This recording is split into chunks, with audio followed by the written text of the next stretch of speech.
একটা নীল সমুদ্রের পাড় থেকে এসে একেবারে একেবারে একটা ঝকঝকে শহরে।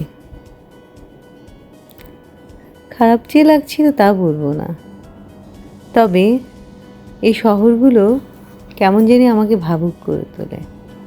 সত্যি বলছি, সমুদ্র ততটা ভাবুক করে না, সমুদ্র আমাকে করে আবেশিত।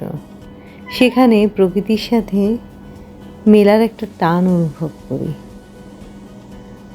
এই যে শহরটাতে আসলাম, কুয়ালালামপুর, আজকে আমরা সারাদিন সেটা এক্সপ্লোর করলাম। হোটেল রুমের সাথে স্কাই ট্রেন, কখনো রুম থেকে স্কাই ট্রেনটা দেখছি, কখনো স্কাই ট্রেন থেকে রুমটা দেখছি। আর সন্ধে নামলে এখানে আলো ঝলমল করে ওঠে। সে আলোর মধ্যে অনেক কিন্তু অন্ধকারও চাপা পড়ে। যখন সেখানকার মানুষদের সাথে একটু গল্প করার সুযোগ হয়, সে হতাশাগুলো, সেই না পাওয়াগুলো, অপ্রাপ্তিগুলো কোথাও না কোথাও গলার স্বরের ভাঁজের মধ্যে ঠিকই শুনতে পাওয়া যায়।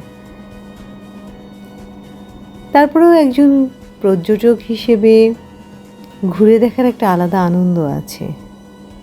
আজকে গিয়েছিলাম কয়েকটা শপিং মলে, আমার খুব পছন্দের একটা জায়গা আইকিয়াতে।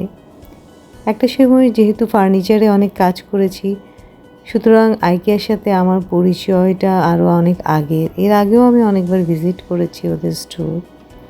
এইবার গেলাম কেনাকাটা করতে।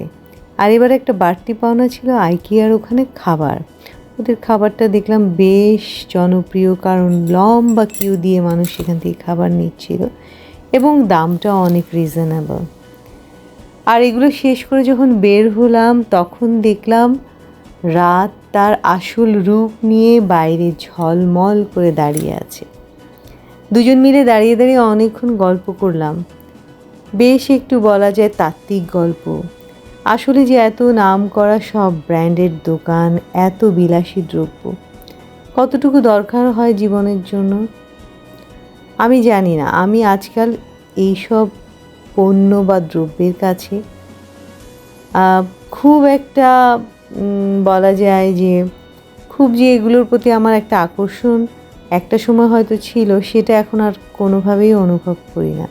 তবে দেখতে কিন্তু আমার ভালো লাগে, মানুষ দেখতে, জীবন দেখতে। এই যে একটা জায়গায় আসলে রং বেরঙের মানুষ দেখি, এই যে ভিন্ন ভিন্ন কালচার দেখা হয়, এতে নিজের লিমিটেশনটা অনেক কমে যায়।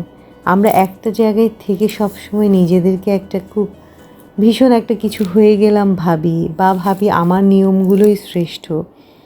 এই জায়গাটা কোথায় জানি নড়ে যায় যখন কোথাও ভ্রমণে যাওয়া হয়।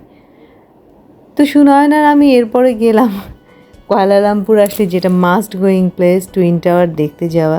এটা ট্যুরিস্ট ডেস্টিনেশন আসলে, সেটাও বেশ ভালোই লাগলো। তারপর ফিরে আসলাম অনেকটা রাতে।